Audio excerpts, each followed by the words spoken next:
आपुल्या हिता ज्वाशे जागता धन्य माता पिता तयाचे कुळे कन्या पुत्र होती जे सात्विक तयाचा हरिक वाटे देवा गीता भागवत करीती श्रवण अखंड चिंतन विठोबाचे तुका म्हणे मज घडो त्यांची सेवा तरी माझ्या दैवा पार नाही कुळे कन्या पुत्र होती जे सात्विक तयाचा हरिक वाटे देवा आत्मा त्वं गिरिजा मती सहचरा आत्मा त्वं गिरिजा मती सहचरा प्राणा शरीरम ग्रह पूजा ते विशोपभोग रचना निद्रा समाधी स्थिती संचार पदयो प्रदक्षिण मिर्दे स्तोत्राणि सर्वा गिरो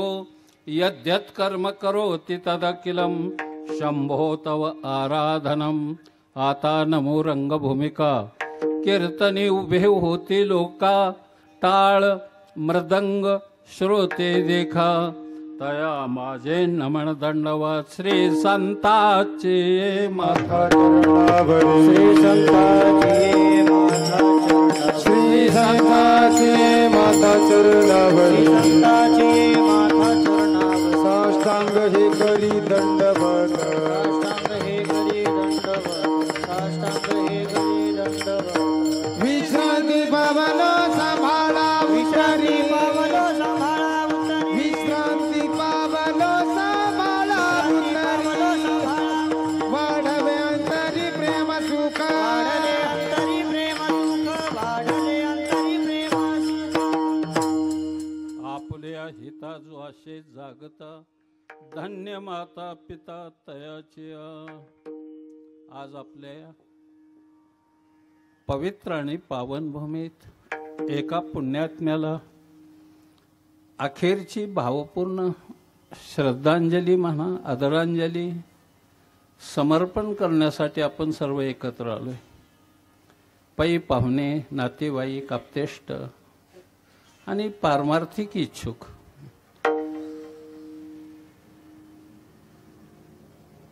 माझ्या मायमावल्या ही गुरुकुलातील सगळे विद्यार्थी त्यांचे गुरुजन शिकवणारे त्यांना अध्ययन करणारे ही दोन्हीही रत्न गायनाचार्य फार गोड गायला अतिशय तुमचं कौतुक करावं तेवढं थोडं आहे फक्त आम्ही टाळ्या वाजविल्या नाहीत हे तुमचं दुर्दैव आहे मायबाबा कधीतरी शिकलं पाहिजे हे प्रोत्साहन द्यायला जर शिकलं नाही आपण तर संस्कृतीचा विकास होणार नाही कलेला मोठेपण प्राप्त होणार नाही मृदंगाचार्याने किती सुंदर वाजवलं आपला प्रतिसाद नाही त्या मानाने नाहीच त्या मानाने नाहीच याचा अर्थ कानाला बरं वाटतंय मनाला बरं वाटतंय म्हणून थोड्याशा मानात डौलवणारी ज्याला कळत नाही ती त्यांचा उपलब्धीपणा हा फार पारमार्थिक जीवनात उपयोगीचा नसतो कधीतरी तुम्ही बैलगाड्याची शर्यत बघा इकडं जुन्नर आंबेगाव खेड मनसर वगैरे या साईडला बैलगाड्याच्या शर्यती असतात तर गाडा सुटल्याबरोबर त्या बैलांना हुरूप देण्यासाठी जो तिथं समालोचक असतो तो इतका मोठ्याने आरोळी ठोकतो हुर्र झाले झाले तोपर्यंत ती बैल टप्प्यावर जाऊन पोहोचतात ही बैलांना कळलं मायबाप कळलं माझं म्हणणं तुम्हाला जाऊ दे आता इथून पुढचं वाक्य नाही वापरणार मी हे बैलांना सुद्धा लक्षात येतंय की आपल्यासाठी प्रोत्साहन आहे म्हणून मानवाला हे कळलं पाहिजे मनुष्य आपण कधीतरी समजून घेतलं पाहिजे म्हणून सर्वांच्या पायावर डोका टेकवतो आमचे महाराज मंडळी आहेत शिंदेवाडीचे महाराज आहेत माझा आपला परिचय नाही बाबा आपण इथलेच कुठं असं आहेत हे इथलेच आहेत आपल्या सगळ्या वारकऱ्यांच्या पायावर डोका टेकवतो आमच्या महाराजांच्या काय आहे नावं वगैरे माहीत नसतात आणि आम्ही इथं या भागात म्हणजे पुलाच्या अलीकडे पहिल्यांदाच आलोय, त्याच्यामुळं मोठ्या अडचणी. जर इकडं आलो म्हणजे काय असं नवीन असं काही नाही. हीच माणसं असतात, हेच गाणारी असतात, श्रोते हेच असतात. थोडीफार बदलून येतात माणसं, असा एवढा भाग आहे. म्हणून सर्वांच्या पायावर डोकं टेकवतो. आणि ज्यांचं जीवन या भूमीशी समर्पित झालं, ज्याने आपल्या प्रपंचाची धुरा वागून मुलांवर मुलींवर जे संस्कार केले, जीवनाची कृतार्थता साधण्यासाठी पारमार्थिक जीवनाला एक दिशा आणि वारकऱ्यांवर प्रेम केलं, त्या परमपूजनी प्रातस्मरणी वैकुंठवासी श्री नाथा दाजीबा दळवी उर्फ आबा, त्यांच्या स्मृतीला मी आपल्या सर्वांच्या वतीने अभिवादन करतो. त्यांचे चिरंजीव बबनराव आणि 3 मुली, त्यांना पत्नी धर्मपत्नी पाठीमागे, या सगळ्यांना पितृछत्र हरपल्याचं दुःख असतंच, गेल्याचं दुःख आहे. पण या प्रथम पुण्यस्मरणाच्या निमित्ताने त्यांच्या आठवणी, त्यांचं शिक्षण, त्यांनी दिलेली आपल्याला शिक्षा, या सगळ्या गोष्टी प्रत्ययाला येत असतात. म्हणून सर्वांच्या वतीने, आमच्या टाळकरी गुणीजन आणि परमार्थप्रेमी सर्व व्यक्तीच्या वतीने ही भावपूर्ण आदरांजली आबांच्या चरणी विनीत भावाने समर्पित करतो आणि कथेकडे वळतो. विठ्ठल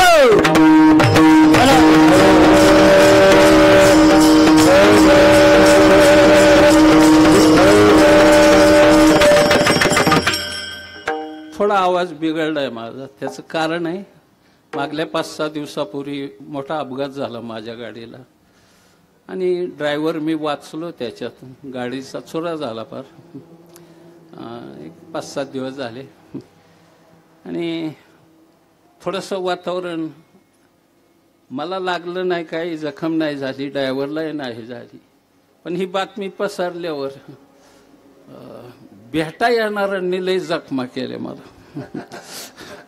महाराज कुठं तेच सांगू सांगू मी इतका कंटाळलो की गाडी घसरली, खड्ड्यात पडली, पुन्हा वर जाऊन उभी राहिली. मी खड्ड्यात जायच्या मागं आलो तरी तीच सांगावं लागतंय मला सारखं. रोज दिवसातून 100 वेळा तेच गणित सांगणं, मानसिक एक ताण असतो. पण आजही होतं हे. पण आमचं मृदंगाचार्याने पुन्हा माझ्यासाठी कधीच थाप टाकली नसती कीर्तनात. म्हणून त्यांच्या निमंत्रणाला म्हणण्यापेक्षा तुमच्या सर्वांच्या दर्शनाला आजचा हा दिवस माझ्या दृष्टीने पुनीत आहे, पावन आहे आणि सुंदर आहे. जीवन माणसाला सुंदर मिळाले. म्हणून आज कीर्तन सेवेला घेतलेला अभंग, वैराग्य ज्यांच्या घरी पाणी वाहत होतं, तत्वज्ञान ज्यांच्या जीवनात पायकी करत होत, भक्तीचा वारसा घेऊनच हे कुळ महाराष्ट्राच्या पावनभूमीत उदयाला आलं होतं. विवेकशील वृत्ती, वैराग्य संपन्न जीवन, भक्तीचा 7 पिढ्याचा वारसा, बोलोबा कनकाईच्या उदरातून जन्माला आलेलं हे ज्ञानरत्न, भंडाऱ्या भामचंद्र भोरड्या डोंगरावरची साधना, इंद्रायणीचा किनारा, देहू नावाचं सुप्रसिद्ध गाव, गीता भागवत वेद उपनिषद याचं मंथन करून पंचम वेद गाथ्याची निर्मिती करणारा हा महाकवी, मराठमोळ्या शब्दांना तत्वज्ञानाची धार देऊन विवेकशील वृत्तीने मोक्षाचा देवयान पंथ, ज्यांच्यामुळे तुमच्या माझ्यासारख्या सामान्य माणसाला खुला झाला, त्या श्रीमंत संत जगद्गुरु तुकोबराय यांच्या मुखातून निघालेली ही अलौकिक अक्षर आज कीर्तनाला.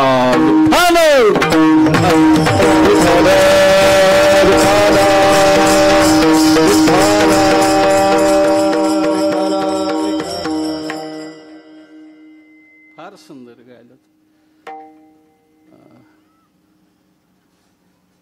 अतिशय सुंदर. आणि तू 1 नंबरने गायलं. ह्याचा दुसरा नंबर आहे. तू म्हणणार हे नंबर कशावर काढले तुम्ही? पहिल्या गाणाराने आपलं तयार केलेलं असतं. जे गाणं असतं ते तयार असतं त्याने केलेलं, आणि मागल्याला ते तयार करून म्हणावं लागतं. म्हणून मागचा हा पहिल्यापेक्षा उजवा असतो. मायबाप तत्वज्ञानाच्या प्रांतात या बारकाव्याच्या गोष्टी आहेत. तसं तुझं गाणं, तुझी तान ही वसंतराव देशपांड्यासारखी वाटली मला, आणि कट्यार काळजात घुसल्यासारखा स्वर लागला. बस कुठं काही जीवन जगायचं ना, सुंदर जीवन जगायचं, आनंदी जीवन. जन्म मृत्यू आहेतच. मृत्यू म्हणजे तरी नेमकं काय असतं? काय मृत्यूच्या बाबतीमध्ये आपलं गणित? काहीच नाही. संतांना विचारा, विचारवंतांना विचारा, मृत्यू म्हणजे काय असतं. रामकृष्ण परमहंसाला एकाने विचारलं, महाराज मृत्यू म्हणजे काय? त्याने दिलेलं उत्तर फार सुंदर आहे. ते म्हणले, महाकालीच्या दिव्य दर्शनाचा स्रोत शरीरामध्ये प्रविष्ट झाला आणि देहाचं विस्मरण झालं की त्याला मृत्यू म्हणायचं. स्वामी विवेकानंदाला एकाने विचारलं, मृत्यू म्हणजे काय? स्वामी म्हणतात, गुरुकृपेचा वरदहस्त मस्तकावर पडला आणि आत्मज्ञानाची प्राप्ती झाली, देहाची लक्तरं फेकून दिली की त्याला मृत्यू म्हणायचं. जाऊ द्या. अरविंद बाबूला एकाने विचारलं, बाबूजी मृत्यू म्हणजे काय? त्याने दिलेलं उत्तर फार सुंदर आहे. ते म्हणतात, हे व्यापक आहे संपूर्ण विश्व, त्याच्यातला एक कण जीव आहे, आणि तो कण पुन्हा त्याच व्यापक विश्वामध्ये समाविष्ट झाला की त्याला मृत्यू म्हणायचं. ज्ञानोबरायला एकाने विचारलं, माऊली आपलं मत काय मृत्यूच्या बाबतीमध्ये? त्याने फार सुंदर सांगितलं. ते म्हणलं, जसं जुनं वस्त्र झालं की आपण टाकून देतो आणि नवीन धारण करतो म्हणजे मग मृत्यू. जैसे जीर्ण वस्त्र सांडिजे मग नित्य नूतन वेडीजे, तैसे देहांतराते स्वीकारिजे चैतन्यनाथ. हा मृत्यू त्याचं नाव आहे. तुकोबरायला विचारलं, महाराज मृत्यू म्हणजे काय? तुकोबराय म्हणतात, मी बाकीच्यांवर विसंबूनच नाही, माझे मरण पाहिले मी डोळा, माझा मृत्यू मी माझ्या अनुभवाने अनुभवलाय.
ते म्हणतात, आपले मरण, माझं मरण मी माझ्या डोळ्याने पाहिलं. कधी कधी अशा गमती घडतात.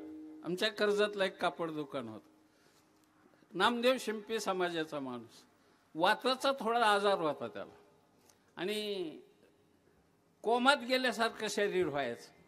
एकदा असाच त्याच्यावर प्रसंग आला आणि ते निचेष्टीत पडलं. श्वास कळत नव्हता, नाडी लागत नव्हती. मग सगळ्या एक व्हॉलंटरी डॉक्टर आला आणि त्याने तपासलं, सांगितलं गेला. गेला म्हणल्यावर रडारड, कालवा, पायी पाहुणं. 8 वाजता 7:30-8ला तर अंत्ययात्रा निघाली. वैकुंठ स्मशानभूमीत पोहोचली. चितेवर चढलो ते प्रेत.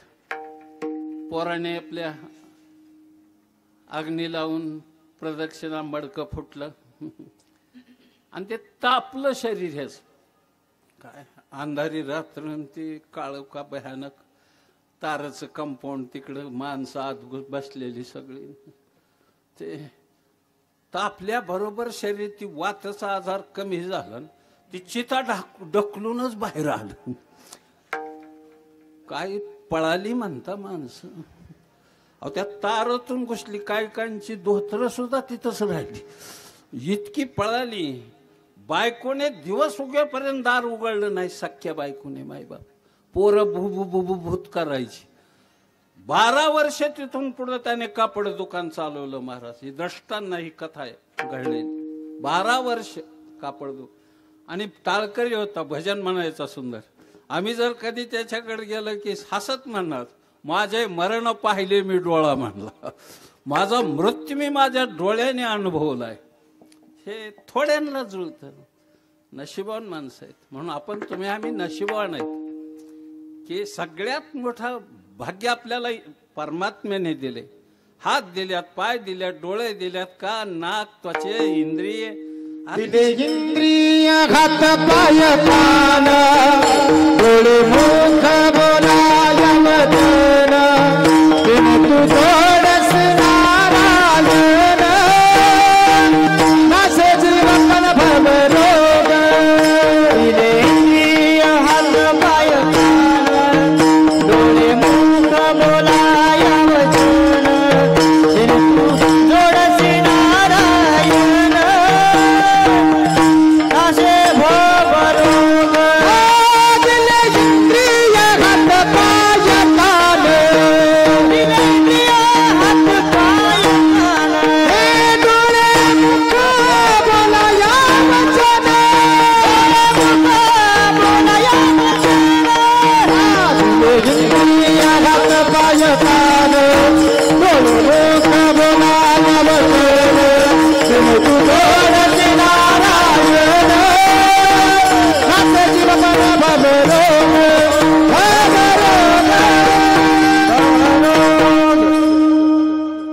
क्या बात आहे. काय हा घास समाधान वाटलं मला. प्रमाण असं फिट दिलं पाहिजे. प्रमाण म्हणजे काय असतं? त्याला प्रमेय सोडवण्यासाठी प्रमाणबद्ध जे अक्षर असतात त्याला प्रमाण म्हटलं जातं. जे अक्षर एखाद्या कोणात बसवलेल्या हिऱ्यासारखी अशी फिट बसली पाहिजे त्या सोन्यामध्ये, त्याला प्रमाण म्हणायचं. प्रमाण म्हणजे काय? तर काय काय वेळेला भजने बेभान होत्यात. महाराज चालला एकीकडं, तत्वज्ञान दुसरीकडं, त्याची चाल तिसरीकडं, प्रमाण चौथीकडं. मेला पाहिजे तो महाराज. कशाला राहिलं सारे? तत्वज्ञानाच्या प्रांतात महाराज हे चालत नाही. आणि वारकरी तत्वज्ञान काय लगेच कळतं काय? घटन मटन पटन रज्जून सरपण स्थानून पुरुषन शुक्तीन रजतन सत्ख्यातीन असत्ख्यातीन अनिर्वचने अज्ञानन आवरणन विक्षेपण परोक्षण अपरोक्षण शोकनाशन आनंदाबाबतीन पूर्वमीमांसान उत्तरमीमांसान सांख्यन कनादन गौतमन. तवर गडी घरी जाते ना सगळं. हे कळत असतं का? ही साधी फिलॉसॉफी. एखाद्या वेळेस Socrates, plateau, Spencer, Lenin, Karl Marx, Darwin, Einstein, Shakespeare कळेल मायबाप. पण वारकरी कळण्यासाठी वारकरीच व्हावं लागतं मायबाप. वारकरीच व्हावं लागतं. कळत नाही तसं. तुकोबाराय म्हणले काही नाही होता आलं तर काय हो बाबा. होय होय वारकरी होय होय वारकरी होय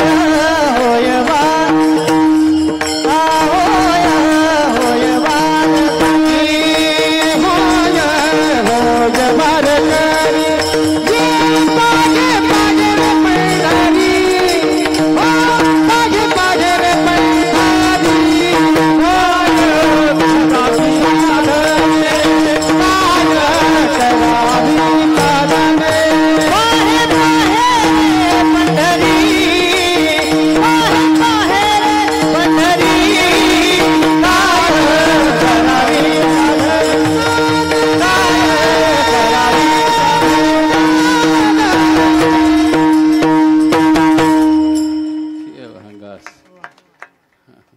शिकली हळूहळू हळूहळू शिकतात. नगर जिल्ह्यात लवकर गती नाही येत, पण अधोगती कधीच नाही. हा प्रगती असतेच. नगर जिल्हा आपला अतिशय चांगला जिल्हा आहे. मी परवा सोलापूर जिल्ह्यात कार्यक्रमाला गेलो, तिथली 2-3 प्राध्यापक भेटली. ती म्हणजे आमचा जिल्हा भलताच भारी, तुळजापूर आमच्या जिल्ह्यात, पंढरपूर आमच्या जिल्ह्यात, राम जोशी सारखा कवी आमच्या जिल्ह्यात होऊन गेला. ही इतकं ऐकलं, दयानंद महाराज नगर जिल्ह्यातला दम काढीत असतो का? मी म्हटलं तुमच्याकडे मंदिर आहेत, पंढरपूर आहे, तुळजापूर आहे, सगळं आहे, पण त्या मंदिराला खांब आहेत म्हणलं, त्या खांबावर मंदिरं उभी आहेत. पण आमचा जिल्हा एक असा आहे हिंदुस्थानात, जगात इतर मंदिरासाठी खांब नाही तर खांबासाठी मंदिर बांधलेलं आहे. मायबाप, हे भाग्य आहे आपल्या जिल्ह्याचं. कधीतरी आपल्याबद्दल अभिमान, स्वाभिमान. अरे नगर जिल्ह्यात किती विद्वान माणसं होऊन गेली. हा, 2 नावच सांगून जातो, कोणी ऐकले असतील जुन्या माणसांनी, ज्याने पाहिलं असेल, अच्युतराव पटवर्धन, रावसाहेब पटवर्धन, ही नावं ऐकली तरी अरे राष्ट्रपती पदाच्या लायकीची माणसं महाराष्ट्राने दिल्यात. आता थोडी बहुत बांडगुळ राहत्यातच त्याच्यात काय असं काही सगळ्यात सर्रास असं काही नसतं, चालत राहतं वगैरे, त्याला काही इलाज नाही वगैरे. बरं आहे, पण काही वाईट नाही नगर जिल्ह्याचं, चांगलं चाललंय. बरं महाराष्ट्राचंच बरं चाललंय. 2 हापण 1 फुल कुठंशी निहून घालत्यातही मातीत कोणाष्ट, पण लक्षणं बरी नाहीत. विचारतात माणसं मला कधी कधी की महाराज, ही माणसं परस्पर विचाराची, वेगवेगळ्या जातीतली, वेगवेगळ्या विभागातून निवडून आलेली, एकत्र तरी कशी काय राहत्यात बुवा? म्हणलं सोपं आहे. एकाच जंगलात हत्ती, घोडं, खोकड, माकड, बोकड, उंट, ससा, शेळी, लांडगा, साप, मुंगूस सगळं एका जंगलात राहत. पण जंगलाला जर आग लागली तर हरणाला चिकटून वाहत पळवतो पण धरीत नाही. साप मुंगसावून जातो, मुंगूस पकडीत नाही. उंदीर बोक्यावून उडी मारतो, बोका धरीत नाही. शेळी लांडग्याला घासून चलती, लांडगा पकडीत नाही. कारण काय? जंगलाला आग लागली ईडीची. म्हणून ही बालिंग एकत्र आहेत.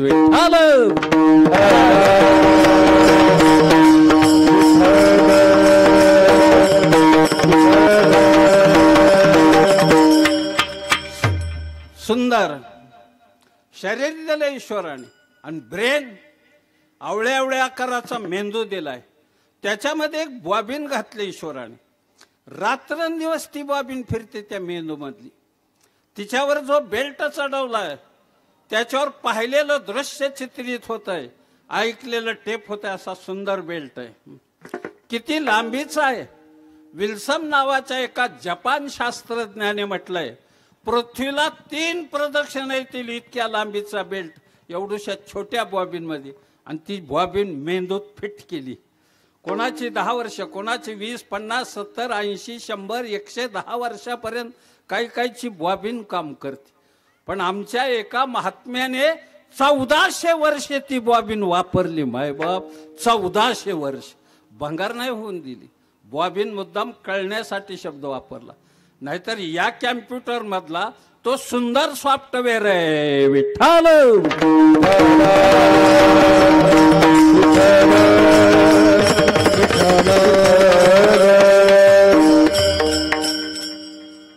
त्या गडबडीत सांगायचं राहून गेलं. साऊंड सर्व्हिस सुंदर आहे. कधी कधी जवळच विसरून जातं माणसाचं. अतिशय भारी सुंदर आहे एकदम. 1.5 तास तर गरज आहे मला तुझी. नाही स्तुती करतो तर फिरीशील बटन वर खाली एखादं. फार चांगलं आहे, अतिशय चांगलं आहे. आणि नाव आहे तुझं. जे धंदा करायचा आहे ना ते इतका चांगला तेजच केला पाहिजे. उगा बेकार धंदा करून काय उपयोग? शेती करायची, डोक्या इतकालं काँग्रेस त्याच्यात काय माती झालं. त्याच्यापेक्षा इकलेली परवडली. फिक्स करून खुशाल नगरमध्ये राहा जाऊन तिकडं झोपडी कॅन्टीनच्या पायथ्याला कुठतरी, पलीकडं नाही ते इकडं अलीकडं. चांगलं जीवन जगायचं, आनंदी राहायचा. दिवसाला 10-5 मिनिटं खळखळून हसत जा. हसल्याने ब्लड प्रेशर वाढत नाही, अटॅक येत नाही, शुगर वाढत नाही, टेन्शन संपून जात. पण खळखळून हसायचं. काही माणसं नाहीत हसत आयुष्य गंभीर असतात, दांडारल्यासारखी. तुझ्यावर का लोकरी मावा पडला का तेल्या आला? या जगण्यावर, या जन्मावर शतधा प्रेम करावी, कशाला या महाकवीने म्हटलं. अरे आनंदाने जीवन जगायला शिका. मोक्ष स्वर्ग लय लांब आहे आणि पहिल्यासारखं नाही वातावरण राहिलं स्वर्गात बी आता. चिंतामणीच्या साडकान, कामधेनूची खिल्लारन, कल्पतरूच्या बागान, रंभान, उर्वशीन, मेनकान, चौफुलान, नटरंगन, दंगलन, बाहुबलीन, पुष्पान, गौतमीन. आता स्वर्गात असलं काही सुद्धा नाही. मध्ये मी 5-6 महिने तिथंच होतो, कटाळून खाली आलो. हा स्वर्गीय आनंद मिळतोय कुठं माय बाप. हा सुख सोहळा स्वर्गी आहे, हा सुख सोहळा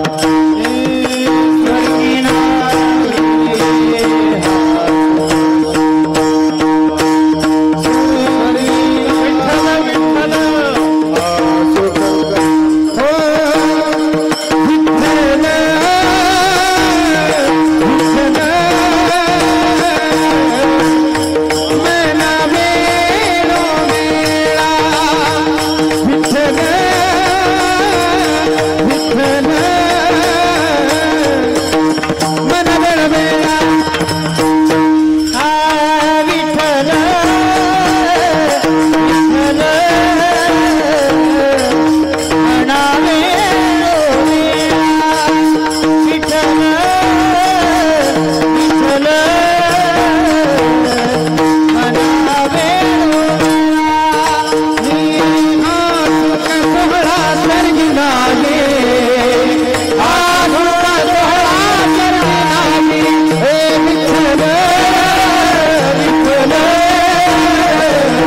मर्दंगाचार्याच्या मुलाचा वाढदिवस आहे आज. ती गडी खुशीत आहे. आपल्या सर्वांच्या वतीने त्या मुलाला लाख लाख शुभेच्छा मायबाप. तो त्याचं भावी जीवन सुखाचं, समृद्धीचं, आनंदाचं, भरभराटीचं आणि असा गुणी कलाकार जन्माला येऊ की बस लोक त्यांचं नाव घेताना सुद्धा एक विचार करतील की बस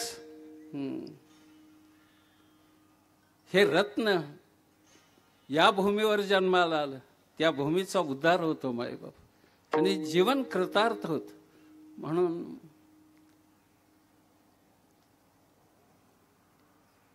जीवनाला दिशा देणारं, मायबापांना अतीव आनंद देणारं असे गुण त्याच्यात ईश्वराने प्रदान करू हीच प्रभूचरणी प्रार्थना आहे.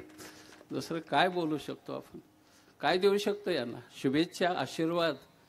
आशीर्वादात फार मोठी शक्ती. तुम्ही इतक्या लोकांनी आशीर्वाद मनापासून एखाद्या बाळाला दिला, त्याचं जीवन कृतार्थ होईल. काहीच नाही, फक्त अंतःकरणातून ते प्रेम पाहिजे आशीर्वादासाठी. जाऊ द्या, ज्याच्यात जीवन जगायचंय तो जीवनाचा अविभाज्य घटक जर काय असेल तर सुख आहे. ते प्रत्येक जीवाला हवंय. आनंद प्रत्येकाला हवाय. मिळण्याची साधनं मिळवण्याची भिन्न भिन्न जरी असली तरी ध्येय आणि साध्य एकच आहे, ते म्हणजे सुख किंवा आनंद. कशात असतं सुख? तुकोबारायासारख्या महान साधूने जीवनाची व्याख्या केली. इथं मनुष्याचं मनुष्यत्व, त्याचं मोठेपण, त्याची महत्वाकांक्षा, त्याच्या आशा अपेक्षा कशात दडलेल्या आहेत? बस तर त्या दडलेल्या आहेत हित नावाच्या 2 अक्षरामध्ये. ही हित नावाची अक्षरं फार अलौकिक आहेत. ती कोणीकडेही सरकली जातात. एक ऐहिक जीवन जगतानाही हित पाहिलं जात आणि एक पारलौकिक जीवन जगतानाही हित पाहिलं जात. संसाराचा स्वर्ग करणं त्यालाही हित म्हणायचं आणि आपल्याला मोक्षाचा देवयान पंथ खुला करणं याच्या इतकं मोठं हित दुसरं कशात नाही. हित कोणाला कळतं? महाराजांचं एक गोड प्रमाण आहे, हित नाही ठावे जननी जनका दाविला लौकिका चारतीही. आई बापांना हे मुलाचं कळत नाही. त्यांना एकच माहीत होतं की हे किंवा माहीत असतं की आपल्याला म्हातारपणी या व्यक्तीने सांभाळावं मुलाने. याच्यासाठी आपले संस्कार असतात. पुष्कळ वेळा तसं घडतं असं नाही. कधी मार्ग बदलले जातात मुलाचे, आईवडिलाची विचारधारा बदलली जाते. एकाची कार्यक्षमता विकसित होते त्यावेळी दुसऱ्याची नष्ट होत असते मागच्या पिढीची. आणि मग त्या कार्यक्षेत्राला त्या कार्यक्षमतेला पुन्हा आधाराची गरज असते. आणि तो आधार जर नाही मिळाला तर शोचनीय दयनीय अवस्था त्या मात्या पित्याची होती. पण असं कुळामध्ये एखादं रत्न जन्माला यावं बस, की ज्याचं नाव घेतल्यावर कीर्तीचा वागदोर स्वर्गापर्यंत जाऊन पोहोचावा आणि जीवन परिपूर्णतेचा आनंद लुटावं. असं एखादं मूल जन्माला आलं आपल्या कुळात की आपलं कुळ भाग्यवान ठरतं, पुनीत ठरतं. कुठेही मुलं जन्माला येत नाहीत. पहा ना, आता हे दळवी कुटुंबामध्ये बबनराव मुलगा जन्माला आला. आपल्या वडिलाच्या ऋणातून मुक्त होण्यासाठी त्याने आपल्यावर केलेल्या संस्काराच त्याने आपल्यासाठी आयुष्य झिजवलंय. त्याच्यातून उत्तीर्ण होण्यासाठी काही ना काही ज्ञानदान, भगवत चिंतन, अन्नदान घडावं या दृष्टीने हा एवढा मोठा उपक्रम त्याने या ठिकाणी निर्माण केला. पण तुकोबरा या मोठेपणाने या व्यक्तीचं गुण गात नाहीत. मला कधी असं वाटतं कधी कधी की तुकोबरा अशी जरी महान विभूती एखाद्याच्या कुळात जन्माला आली तरी त्या व्यक्तीबद्दल फार मोठा अभिप्राय देत नाहीत. काय असतंय ते, पीक किती चांगलं आलं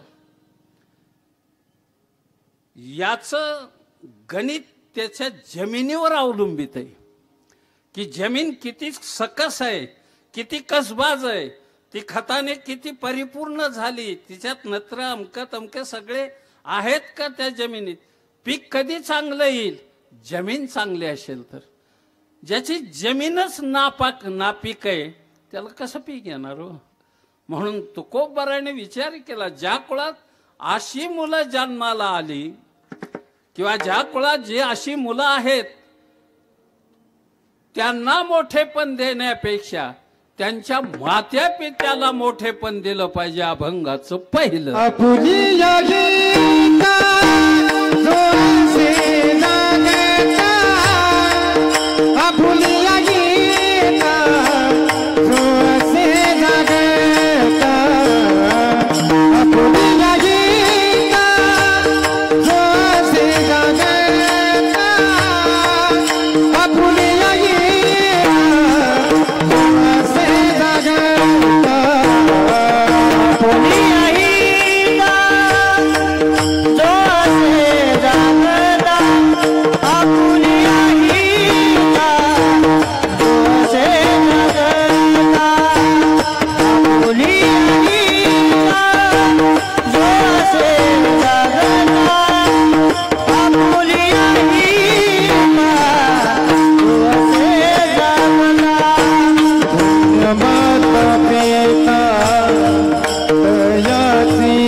मला आज तरण बनविलंय तुम्ही म्हाताऱ्याला. आजोबा 76 रनिंग चालू आहे माझा आता. कोठपर्यंत लढायचं. उगं धंदा सोडवत नाही म्हणून करायचं. काय अशी ह्या वयोगटात कधी कधी वाटतं लय वय झालं 76 म्हणजे. पण तब्येत चांगली आहे माझी. त्याची 2 कारणं आहेत. लहानपणापासून डोकं कधीच दुखलं नाही माझं आणि जन्मल्यापासून पोट कधीच दुखलं नाही. दुसऱ्याने ज्यादा खाल्लेलं पाहिल्यावर सुद्धा दुखलं नाही. काय काहींचं तसं सुद्धा दुखतं किती खातोय. आता सार्वजनिक म्हणल्यावर खाणारच ना. काय ठेवलंय खायचं महाराष्ट्रात? काहीच नाही. 100% अनुदानावर संडासची स्कीम होती आमच्याकडे. बाकी कशातलं का खात नव्हती पण नव्हता हात लावाय पाहिजे. पुसून आणलं ह्या गाड्यांनी. एकदा वृत्ती भिकार झाली हो. काय राहतं माईबाप? काहीच नाही. देखलिया चिंदी म्हणत हवी. हे संस्कार आहेत त्याचे. आणि हित कोणात आहे? कोणाला कळलंय?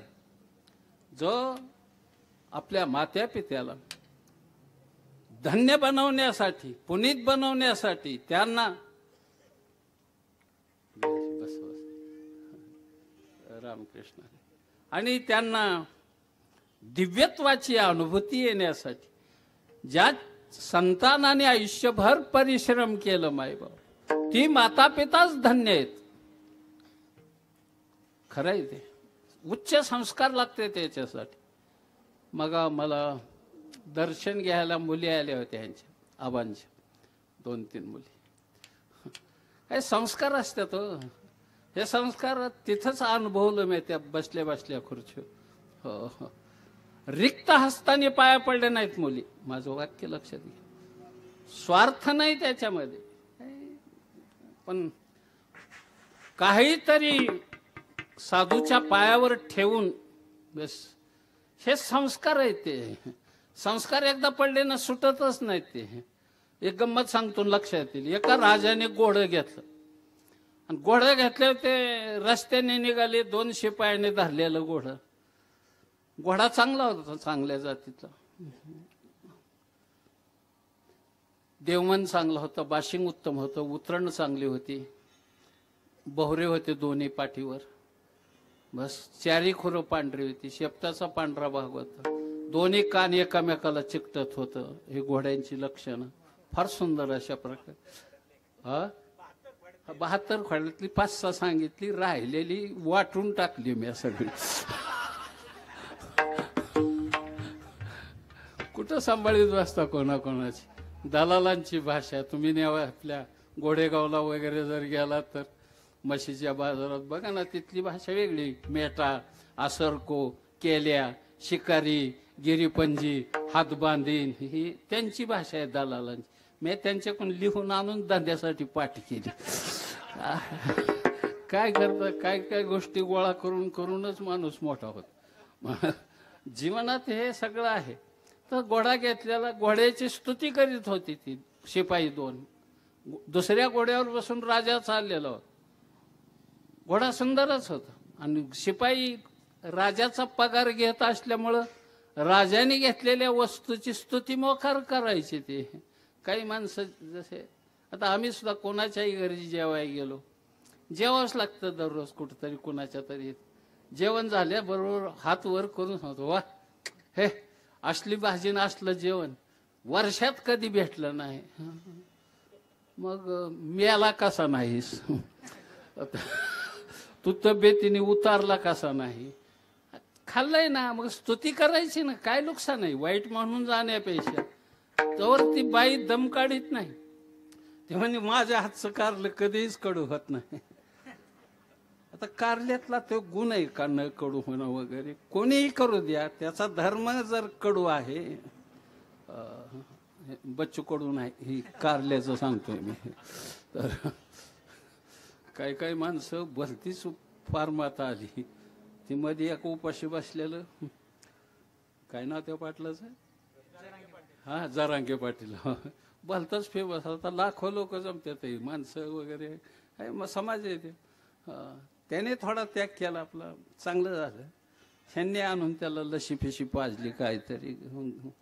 सरबत वगैरे उपोषण सोडायला हे आमच्या गड्यांनी वरच्या हुशार गडे देत फित नसतात काय. फक्त ह्याचा उपास सुटला की पुन्हा वर्ष 2 वर्ष लागतं पुन्हा उपास. असं काय दाट उपोषण करून ऐकत नसतात. समाज बाजूला जातो. एकदाच एखादं उपोषण फायद्याचं ठरतं. अण्णांचं एकच उपोषण केजरीवाल्याला 2 वेळा मुख्यमंत्री बनवायला कारणीभूत ठरलं. मायबाप एक उपोषण अण्णांनी केलेलं. आता पुन्हा पुन्हा जर करायचं तेच नाटक म्हणलं नाटक होईल. ते नाटकात काय असतं तेव्हा? नाटकात काही नसतं. नाटकात फजिती असते. मी एकदा नाटक धरलं आणि नाटकाचं नाव होतं द्रौपदी वस्त्रहरण. सुंदर नाटक होतं. पण त्या काळात मुली काय नाटकात काम करीत नसायची. बहुतांशी भूमिका ह्या पुरुषाला स्त्रियांच्या करावं लागायची. आणि मग सगळ्यांना बालगंधर्व भेटणं. इकडून या पुढे या इकडल्या बाजूकडे या इकडं उन्हात नका बसू या वा छान आगास बसा बसा बस सावलीत बसा सुंदर.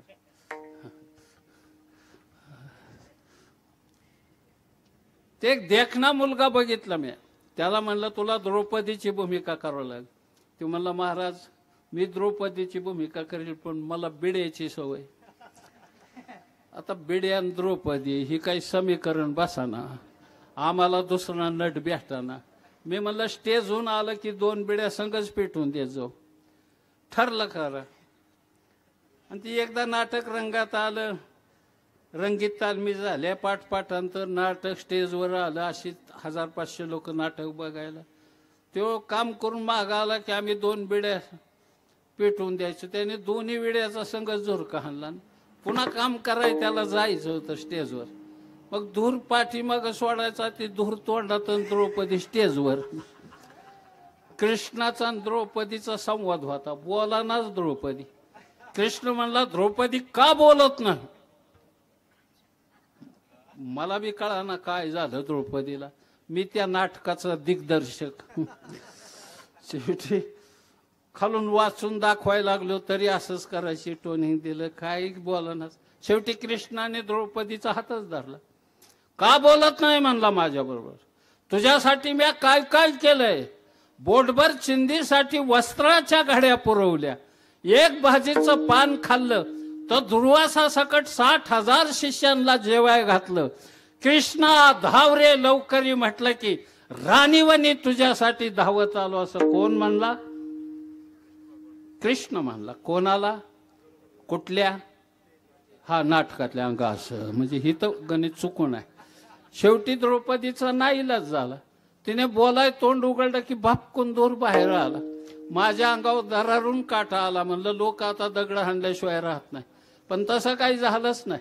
द्रौपदीच्या तोंडातून धूर बाहेर आल्याबरोबर कृष्णाने 2 हात वर केलं. म्हटलं वा द्रौपदी मला आज कळून चुकलंय की तुझा जन्म अग्नीतून झालेला आहे. अजून तुझ्या तोंडातून धूर निघतोय. नाटकच सक्सेस झालं. एकच अंक राहिला होता. 7 पातळ आम्ही अब्दून नेसवली होती द्रौपदीला. आणि दुःशासनाला सांगितलं 6च वाढायची. कशाचं काय कशाचं काय दुःशासन त्याच्या अंगात शिरला म्हणता. धरपातळ वड धरपात. अहो कृष्ण यायच्या आधी तर द्रौपदी अंडर पॅन्टवर. नाटकातलं नाटक जमाना मायबाप. परमार्थाचं काय जमत आहे. विठ्ठल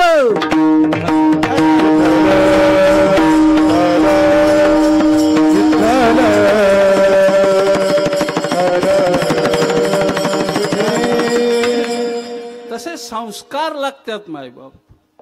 ते घोडं रस्त्याने घेऊन निघालेली शिपाई आहेत. मोठ्या मोठ्याने त्या घोड्याची स्तुती करतात. वा घोडा 7.5 उंचीचा आहे. काय कान काय रुबाब. हे रस्त्याने चाललेल्या शिपायांच्या गप्पा. आंधळ बसलो होतं कडला रोडच्या. ती म्हणला कशाचं मोठ्या मोठ्याने गप्पा आणता रे. ती म्हणला राजाने घोडं घेतलंय. ती म्हणला कशाला घेतलं घोडं. ती म्हणला का ही घोडं पाण्यात बसत असलो पाहिजे म्हणला. ती म्हणला घोडं कुठं पाण्यात बसतं का. ती म्हणला ही घोडं पाण्यात बसत असलो पाहिजे. राजाने ऐकलं घोडं थांबवलं. राजाने स्वतः खाली उतरला. नांदाळ्याजवळ गेला. म्हणला काय म्हणतो. म्हणला ही तुम्ही घेतलेलं घोडं राजेसाहेब. हे पाण्यात बसत असलं पाहिजे. पाण्यात बसत असलं पाहिजे म्हटलं त्याने थांबला तिथं. ज्याच्याकडून घेतलं त्या मालकाला बोलून आणलं आणि त्याला विचारलं, आंधळ घोड्यावर आरोप करतय ते म्हणजे का हे पाण्यात बसत असलं पाहिजे म्हणतोय. ती म्हणलं बसतं म्हणला पाण्यावर. ती मालक म्हणला बस. अरे पण घोडं पाण्यात कसं काय बस? ते म्हणला मी लहान शिंगरू घेतलं होतं आणि म्हशीला पाजलं. मी काय बोलतो ते कळतं का आपल्याला? शिंगरू घोड्याचंच होतं पण पाजलं कोणाला? खानदानात जरी जन्माला आला आणि संस्कार चांगले नसले मायबाप तर ते पाण्यातच भासणार. घोडं आहेत. राजा भलता खुश झाला आणि त्याने सांगितलं 10 पायल्या धान्य याला देऊन टाका या आंधळ्याला. आणि राजा निघून गेला. आणि राजाने दुसऱ्या दिवशी राजा बायको बघायला मुलगी बघायला राजा. त्याच्या डोक्यात विचार आला की आंधळ नेलं तर परवडेल का? बरोबर. त्या आंधळ्याला आणलं गाडीत टाकून. ते म्हणले राजा बायको बघायला जायचं. तुम्हाला ते म्हणलं मला कशाला, मला काय दिसतंय का? ते म्हणले तरी न्यायचं म्हटलंय. नेलं. मुलगी अति सुंदर होती, अतिशय सुंदर. रंभा उर्वशी मेनका पिळून रस काढावा, मृगनयना रसिक मोहिनी वगैरे असे शब्द सुद्धा कमी पडावेत अशी सुंदर मुलगी देखणी. राजाला पसंत पडली मुलगी. गुणही 36 निघालं. आता काय सगळं जुळलं होत. फक्त सल्ला कुणाचा विचारायचा होता आता? आंधळ्याचा. त्या आंधळ्याला विचारलं कशी काय मुलगी? ती म्हणला मला काय दिसतंय का? पण त्या मुलीने जर शरीराचा एखादा अवयव माझ्या हातात दिला तर मी ओळखेल की ही मुलगी कसली. ती मुलगी उठली आणि तिने आपला हात त्या आंधळ्याच्या हातात दिला. 10 मिनिटं सोडलाच नाही आणि सोडल्याबरोबर सांगितलं ही मुलगी कळवातनीची म्हणला. कळवातनीची म्हटलं की लग्न तर मोडलंच होतं. राजा निघाला. पण राजाने पटांगणात येऊन शब्द विचारला त्याला की तुला कसं काय कळलं ही मुलगी कळवातनीची? ते म्हणला सोपं गणित आहे. खानदानी बाई, माझं वाक्य पुन्हा लक्षात घ्या, खानदानी बाई कधी परपुरुषाच्या हातात हात देत नसती. त्याच वेळेस ओळखलं की ही जात संकरित आहे म्हणून. काय लक्षात आलं माझ्या? हो, ही जात संकरित. राजा भलताच खुश झाला. 2 पोती धान्य देऊन टाका म्हणला ह्या आंधळ्या. आणि राजाने जाता जाता त्याला सांगितलं ही 2 भविष्य तो खरी सांगितले. माझं सांग ना म्हणला. तो म्हणला तुझं सांगितल्यावर मी जिवंत नाही राहायचं. मला एवढं ज्ञान आहे. तुझं भविष्य माझा मृत्यू नक्कीच आहे. तो म्हणला नाही मारीत. नको म्हणला. आधी पत्रकाराला बोलव. मग पत्रकार बोलवले. वागळे कुठं कुणी वगैरे मोठे मोठे पत्रकार. मंत्र्यांना बोलव, सगळ्या मंत्रिमंडळातल्या. मग शिंदे आले, फडणवीस आले, दादा आले. एखादा पलीकडला फुटून फिटून गेलेला बी एखादा. मग खडसे बी आला. कोणी एखादी बाई असावी. मग सुळेताई बी आल्या तिथंच बसल्या. आणि विचार सांग म्हणला माझं भविष्य काय?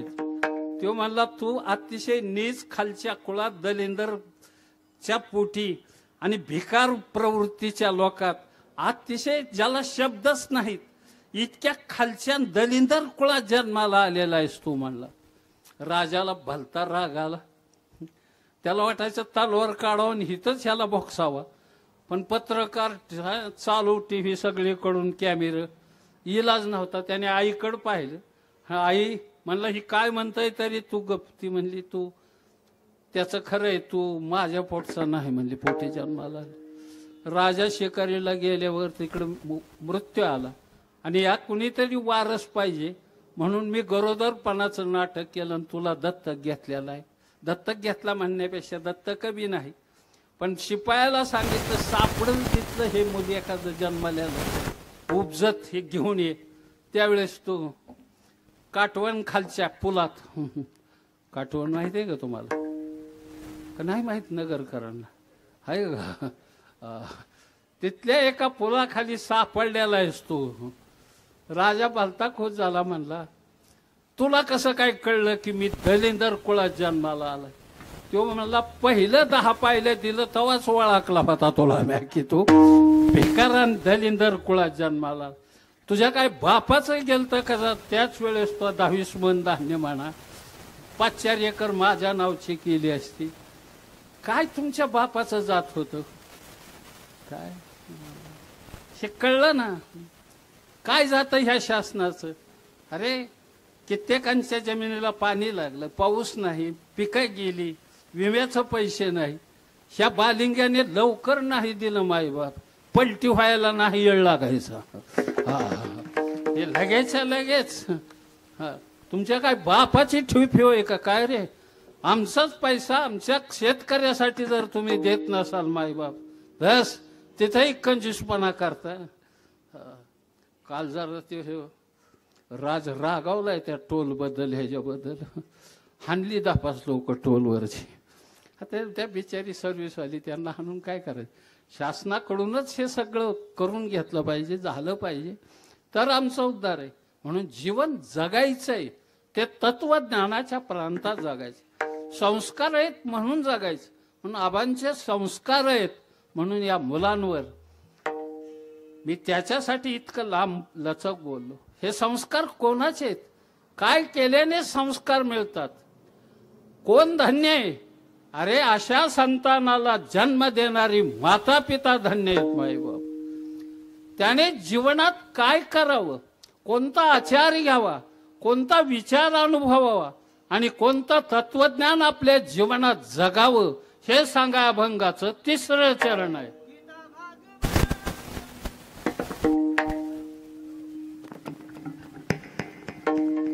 गीता भागवत करी श्रवण, गीता भागवत करी श्रवण, गीता भागवत करी श्रवण, गीता भागवत करी श्रवण, गीता भागवत करी श्रवण, गीता भागवत करी श्रवण.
गोळा त्याच्या हातात दिला तो अलंकार केल्याशिवाय कसा राहील. गोळा गणव्यात बांधून चालत नाही. त्याला अलंकारात रूपांतर आलं की ते शोभा वाढवत. गीता हा तत्वज्ञानाचा गोळा आहे पण माझ्या माऊलीने त्याला अलंकारित केलं माहिती. गीता अलंकार नाम ज्ञानेश्वरी ब्रह्मानंद लहरी प्रगट केली, अध्यात्म विद्येचे दाविलेशे रूपन चैतन्याचा दीप उजळा. काय मजा आहे. हो एकदा लक्षात आलं एवढी गोष्ट तरी अलंकाराला महत्व आहे. तर महाराष्ट्रातले अलंकार जे घडतात तयार होतात ते कोल्हापूरला होतात बहुतांश. आता आपल्याकडे थोडेफार होतात पण खरे जे अलंकार आहेत ते कोल्हापूरला. गुजरी नावाची पेठ आहे तिथं. त्या पेठेचं नाव काय, गुजरी. जगातले सगळे अलंकार आता काल परवा सोन्याची भाव त्या इस्रायल वगैरे तिकडं माल जाय ना, युद्ध चालू झालं. 2,000-1,000 लोक मेली कालपर्यंत. सकाळी मी बातम्या पाहिल्या 2,000-2,500 अतिशय वाईट चालू आहे. चालतच राहतं. विध्वंसात ठरलेला आहे कारण ते त्यांच्याकडे गीता नाही भागवत बी नाही. त्याच्यामुळे त्यांच्याकडे फक्त बॉम्ब गोळे आहेत, रॅकेट आहेत, मशीन गन आहे, स्टेन गन आहेत, तोफा येतात, भरपूर आहे. माणसं मारायचं ज्ञान आहे. आपल्यात त्याच्या विरुद्ध आहे. आपल्याकडे मशीन गन कमी असतील, तोफा कमी असतील, दारुगोळा कमी असेल, बॉम्ब कमी असेल, पण तत्वज्ञान गीता आणि भागवत हे तत्वज्ञान आहे. मायबाप हे तत्वज्ञान जगायला शिकवत. काय गीता आहे, काय म्हणते ती. ज्ञानोबाराई तिच्या बाबतीमध्ये श्रीमद भगवत गीतेबद्दल केवढे उद्गार करतात. ते म्हणतात मी ही साधा अलंकार केलाय, पण माझी गीता ही बोळी आहे. हे गोड ओवीत तुमच्यासाठी खास. गीता ईश्वरू भोळा, लेख व्यासोक्ती कुसुम माळा, वाचा ना न म्हणे माझ्या दुर्वादळा ना न म्हणे. बघा ना काय मजा आहे. कधीतरी ही मजा अनुभवायची. काय तत्वज्ञानामध्ये राजहंसाचे चालणे जगी झाले शहाणे. अरे राजहंस चालण्यात सुंदर आहे, त्याच्याबद्दल वाद नाही, पण आम्ही चालायचंच नाही का. ज्ञानोबराय असा प्रश्न विचारतात. कधीतरी बारक्या छोट्या पक्षानेही आपल्या पद्धतीने भरारीने या अवकाशात गमन करायचं, आकाशामध्ये माहिती. म्हणून गीता ही जीवन जगायला शिकवते. कर्मण्यवाधिकारस्ते मा फलेषु कदाचन. तू कर्म करत राहा, परिणाम काय होता तो स्थितप्रज्ञ बनशील, समाधानी शांती प्राप्त होईल तुला. अर्जुनाने एक प्रश्न विचारलाय, अनिच्छिन्नपि वार्ष्णेव बलादिव नेज. त्याच्या अगोदर पाहिजे मला थोडस. हे म्हटले स्थितप्रज्ञस्य का भाषा स्थितदी किम प्रभाषेत किम आशीत व्रजेत किम. अरे कधी ह्या गोष्टी प्राप्त होत्या. त्याच्यावर भगवंताने दिलेलं उत्तर फार सुंदर आहे.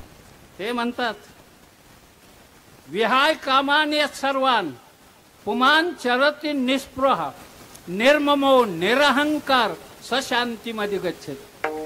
शांती त्याच्याशिवाय प्राप्त होत नाही. म्हणून गीता आणि माझ्या अर्जुनासाठी अर्जुनाचे निव्याजे गीता प्रकाशुनी श्रीराजे संसारा एवढे थोर ओझे. जगाचं ओझत. अर्जुन म्हणजे सामान्य नाही, तसा श्रोता होणेच नाही. एका वाक्यात सांग. एक गोड ओवी तुझ्यासाठी. श्रीकृष्ण उक्ती सागरा हा अगस्तीच दुसरा घोटो भरो पाहे एकसरा आघव्यांच. श्रीकृष्ण रूपी उक्तीच एका घोटात प्राशन करणारा दुसरा अगस्तीच. बोलायचंच नाही, काय करायचं. असं होतं महाराज आमच्या वेळेस. आणि अजूनही माझं ज्ञानेश्वरीचं पान उलगडल्यावर कोणताही पान त्या दिवसापासून कीर्तन करायचं ना. काय लक्षात आलं बस. काय करायचं करून मोकर हे करण ते करण. कुठं न्यायचं.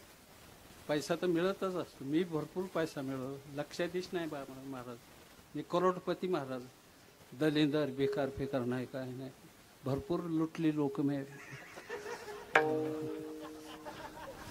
इतकी का आपली मंत्री आमदार सोडली नाही. झेडपी पंचायत समिती नगरसेवक कुणी श्रीमंत सापडेल तिथं दुधारी तलवार वापरली. तू म्हणाल मग इतकं करोडो रुपये जमून काय केलं दयानंद महाराज. किती लोकांना माहिती. हो, कर्जतला जर तुम्ही आलात 2.5 कोटी रुपयाचं भगवंताचं मंदिर बांधलंय दयानंद महाराजांनी. 10,500 स्क्वेअर फूटचा स्लॅब आहे त्या मंदिरात. हो, 9.25 क्विंटल वजन आहे त्या मूर्तीचं. माझ्या पांडुरंग भगवंताच्या मूर्ती सुद्धा अशी बारीक आणलं तुकडा बांधला. काय हे दलिंदर असं करताना सुद्धा 13 मंदिर. माझ्या घरी जर तुम्ही आलात, मी काय असं काय 2000 किलोमीटरचं महाराज आहे का काय. माझ्या घरचं 3,500 स्क्वेअर फूटचं पांडुरंगाचं मंदिर. बस जीवनात एवढंच राहतं. महाग काय घेऊन जातो माणूस. काही घेऊन जात नाही. पैसे मिळवलेच पाहिजेत. मिळवल्याशिवाय खर्च कसा करता येईल. जोडून या धन उत्तम व्यवहार आहे, उदास विचार आहे, वेच कर्जी मिळवलंच पाहिजे. तुम्हालाही सांगतो बाळा, जोपर्यंत स्वर चांगला आहे, जोपर्यंत बोटं चालतात, तोपर्यंत समाज असतो मायबाप. नाहीतर उदबत्ती लावणार नाही तुम्हाला सुद्धा कोणी काही देत नसतं. आता हाय तोवर हात धुवून घ्या. पांडुरंगाला स्मरून खोटं सांगतो, धुंडा महाराजांनी माझ्या खांद्यावर हात ठेवून सांगितलं होतं की वाणी चालते तोपर्यंत समाज आहे. हा जगन्नाथ बोला, अण्णांना भेटायला माणसं जात नव्हती शेवटला. ही वस्तुस्थिती ना, महाराष्ट्र नाकारतो का काय? अहो जिचं नृत्य पाहिलं कुठेही गोतमीन काय, अरे जिने भिरकी मारली. तर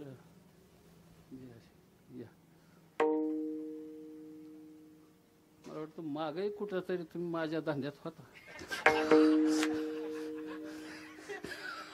म्हणजे कीर्तनाला. तर भिरकी मारली फिरकी, ताक्का महाराष्ट्र फेटावर फेकीत होता मायबाप. ती विटाबाई कोण?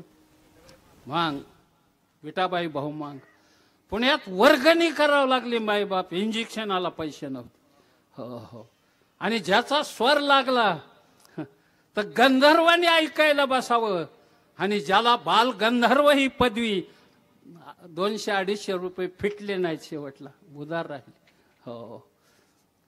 गामा गुंगा, काय परिस्थिती गामा गुंगाची. बिस्मिल्ला खान, ज्याची सनई वाजल्याशिवाय आकाशवाणी केंद्र चालू होत नव्हती मायबाप, ज्याच्या सनईने चालू होई. सनई ऐकायची पाळी आली, नाही चालत. म्हणून गुणीवान कलावंताने जपून दया दाखवू नका. मी बी दाखवत नाही, माझ्या नावात जरी असली तरी. जीवन जगताना मिळवलंच पाहिजे. अवघड निस्पृहतेच्या गप्पा मारून हे आम्ही काहीच घेत नाही ना, हे आमचं असं तसं हे, आणि लयच मारा लोक तरस करायला करीतही असतील जास्त कमी. आधी काय कुठं भारताच्या बाहेर नेतात काय, आणि तुला खंड आहे म्हणून त्यांना घेऊन येतो इथून. तुझा खंड अजून जिरलाच नाही, 35 आणि 40 आणि 50 जमानाच तुला काय.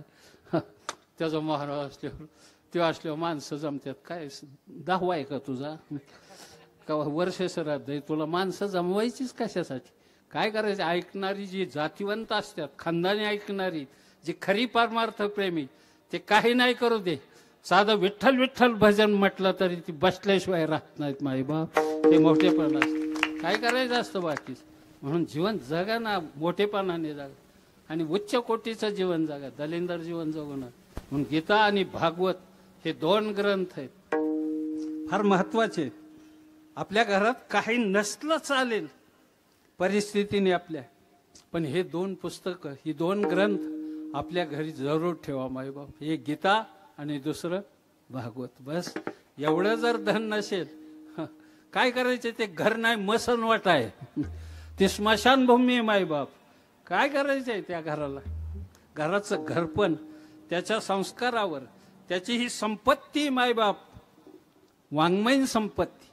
म्हणून वाङ्मयीन संपत्तीचं जतन करा, आणि प्रभूचं नाव घेताना टाहो फोडून ठास मारा मायबाप. रामकृष्ण टाहो नित्य फोडे, रामकृष्ण टाहो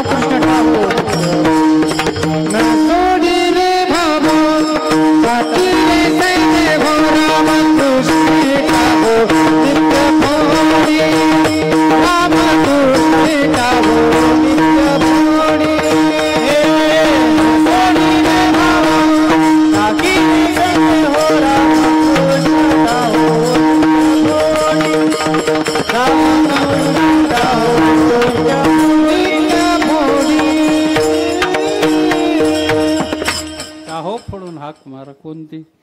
विठोबा रखुमाई,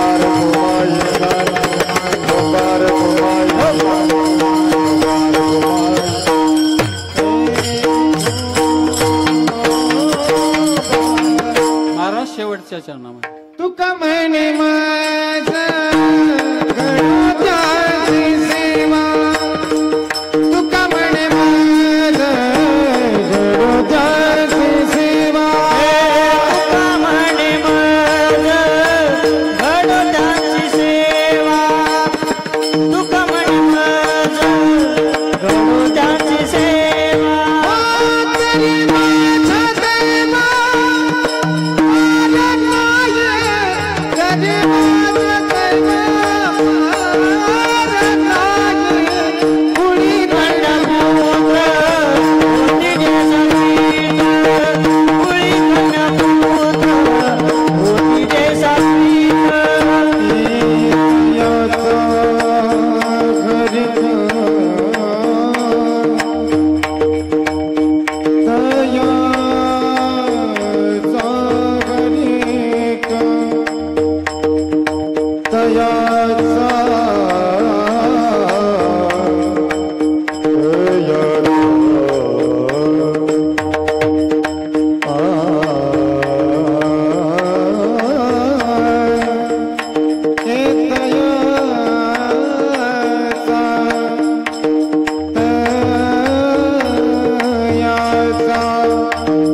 देवा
ज्ञानेश्वर माऊली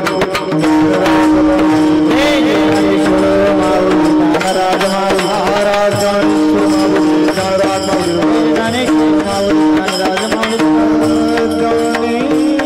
ज्ञानेश्वर. महाराज जाता जाता एक महत्वाची गोष्ट बोलून जात. जे आपल्या मातापित्याला धन्यत्वाच्या उंचीवर नेऊन पोहोचवतात अशी मुलं ज्या कुळात जन्माला आली ती मातापिता धन्य आहेत. ते काय करतात, काय करावं त्याने? गीता भागवत करीती श्रवण आणि अखंड चिंतन विठोबाचे, बाकी काहीच नाही. पण असाच एखादा महापुरुष, एखादा वैष्णव, एखादा सामान्य दिसणारा वारकरी, तुकोबाराय म्हणतात माझ्या जीवनात त्यांची सेवा घडावी. अशी जर सेवा माझ्या जीवनात घडली तर माझं दैव भाग्य हे फळाला आलं. तुकोबारांची या संबंधाने अनेक प्रमाण आहेत. पुण्य फळले बहुत दिसा, भाग्य उदयाचा ठसा, झालो सन्मुख तो कैसा, संत चरण पावलो, आजी फिटले माझे कोडे, बहुत जन्मीचे साखळे, कोंदाटले पुढे परब्रह्म सावळे. म्हणून भाग्य आहे साधू संतांची सेवा घडणं, हे आपल्या जीवनातलं भाग्य. भरपूर तुमच्याशी बोललो. आता 2 मिनिटं फक्त माझ्या माय माऊल्यासाठी, माझ्या आया बहिणींच्या पायावर डोकं टेकून या म्हाताऱ्याचं साष्टांग दंडवत आहे आपल्या पायावर. विनंती एकच आहे, मुलींना भरपूर शिकवा, सकस आहार द्या त्यांना. बदाम, पिस्ते, अक्रोड, काजू वगैरे, फ्रूट, सफरचंद, केळी वगैरे भरपूर खाऊ घालत जा. ज्याच्यात भरपूर कॅलरी, व्हिटॅमिन्स आहेत असा आहार द्या. मुली तब्येतीने शारीरिकदृष्ट्या इतक्या सक्षम बनल्या पाहिजेत, त्याबरोबरच त्यांची मानसिक आणि बौद्धिक विकास केला पाहिजे. भरपूर शिकवा त्यांना. जमलं तर जुडो कराट्याचे क्लास द्या. आपली मुलगी रानावनातून एकटी दुकटी यायची, शाळा, हायस्कूल, कॉलेजमधून एकटी यायची. ती तब्येतीने इतकी दणकट पाहिजे की कुणी वाकड्या नजरेने बघितलं तर एका बुक्कीत त्याचं नाशिक त्रिंबकला गेलं पाहिजे.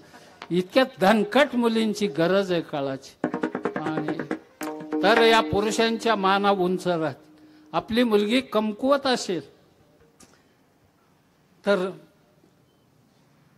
आई बापांना खाली मानेने जगावं लागतं मायबाप.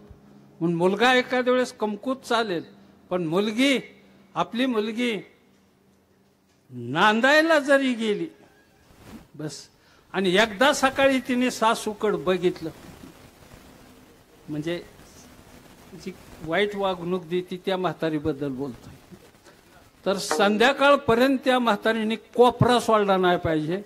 ती म्हणली पाहिजे ही केडगाव परिसरातली दिसते, नादीच लागली नाही पाहिजे. इतक्या दणकट मुलीची गरज आहे मायबाप. तर हिंदुस्तान जगातली सर्वात मोठी शक्ती बनेल ज्यावेळेस प्रत्येक घरातली मुलगी शिकलेली आणि शक्तिमान असेल किंवा होईल.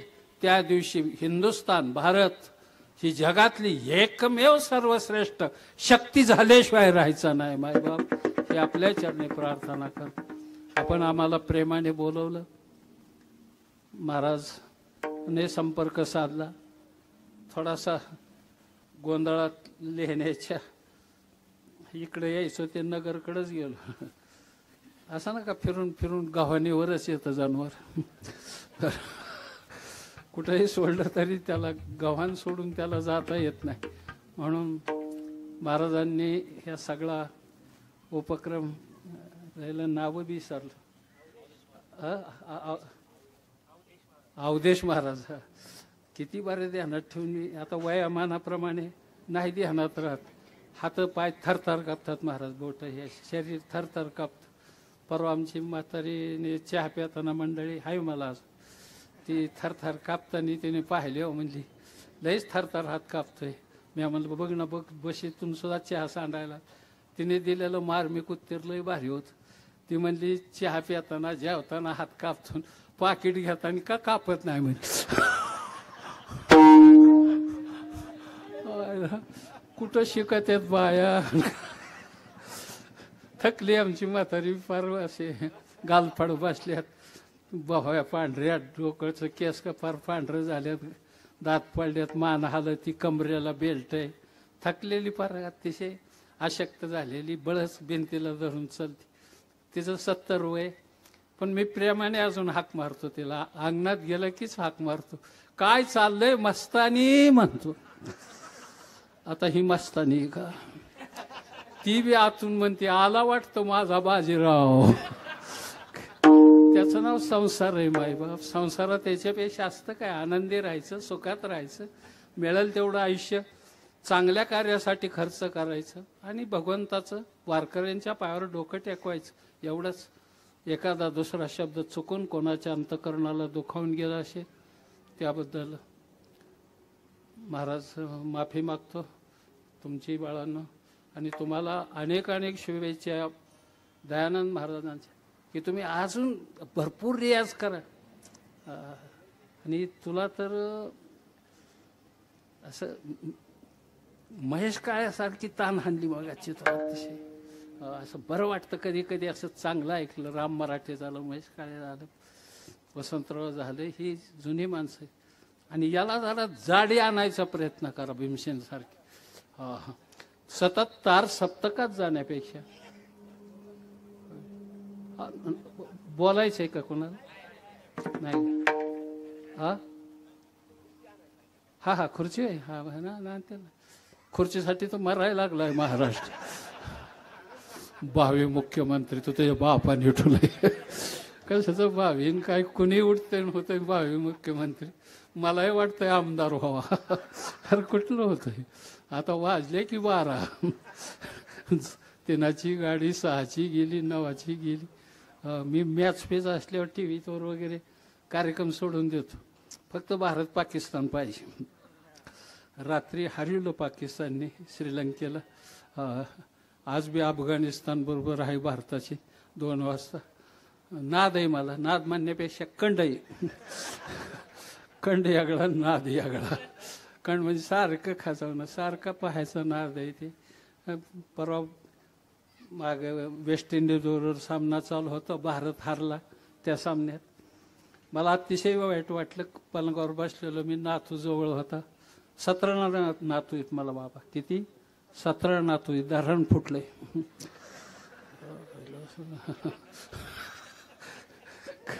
काय करता, अशी इबलीस आहेत की बोलायची सोय नाही. झालं ती नातू जवळ बसलेला, पराभव झाल्यावर माझा चेहरा पडला.